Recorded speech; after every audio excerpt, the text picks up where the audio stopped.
Now that everyone carries around a pretty great video camera in their pocket with them every day, a lot of teachers are seeing what a great teaching tool videos can be. Here are just a few ways I've come up with over the past few years to use video in my classroom to help students learn and to make the class more interesting. So, here we go. Clay deposits will form what? Sedimentary zones be sedimentary rock, and then that will lead to slate. So clay, what sedimentary rock is that? Clay is shale. Another way to check is that it says for slate, low-grade metamorphism of shale. So shale is the parent rock of slate, and then once it gets into the metamorphic zone, it becomes that. So this should be shale. Cross that off right there. And then And what I see is I have my two lines that sort of intersect here. I'm not done with the problem, all right? The whole point of making these graphs was to find the point where they intersect, so I actually have to state what this point is. Now, this is the part that kids goof up a lot, because when they're doing slope, they're doing the up and down first. So, Vona, how's your homework videos? They're working out great so far. I mean, you have kids that they get home and they don't know how to do the homework, and what are they supposed to do at that point? You know, maybe their parents can't help them, maybe their friends don't know how to do it, so the video gives them a chance to kind of figure it out on their own, and it sort of shifts the responsibility. There's no more, I didn't know how to do this. It's the resource is there, they can watch it as many times as they want, they can practice it, they can pause it, they can watch it again. I think it's been phenomenal, and I've had several kids come up and thank me and say, oh man, that video was a lifesaver, thank you very much. So I couldn't be happier with it. So Meredith, how's the homework videos working for you? I think the homework videos are working really well so far.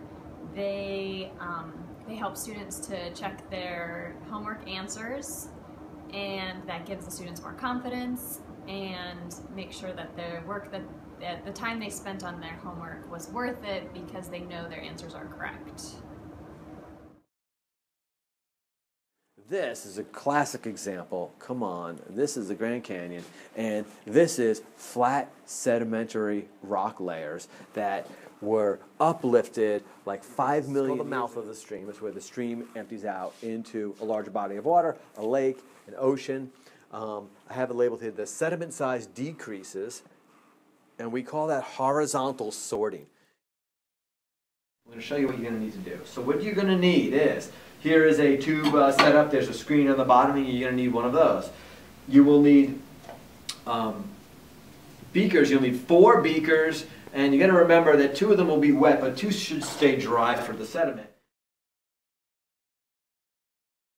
And what you want to do, you're going to look at it like through a magnifier, and you're going to do that by having it somewhere near a window. Okay, maybe on the back table, but you want to be facing the light. The light is key here. And then what you want to do, and I'm going to put it like this way so you can see. The magnifier is kind of set up, and you're going to go like this, and you're going to around a high pressure.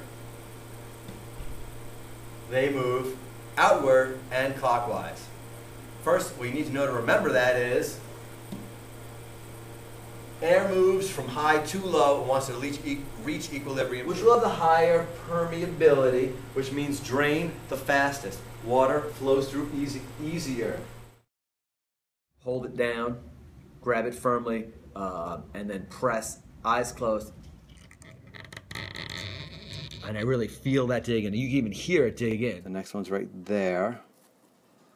And what you want to do sometimes is pull it away and realize that this 530 line goes all the way off and comes back. So this line's also 530. Another common mistake is writing 520 on that one. So this is 530 as well. And this kid here, Bray, came up with a great way last week in class, and he's going to show it to you. Take it away, Bray. All right. So the first thing you do with my method is you find the difference in the seconds column. It's going to be 30 seconds.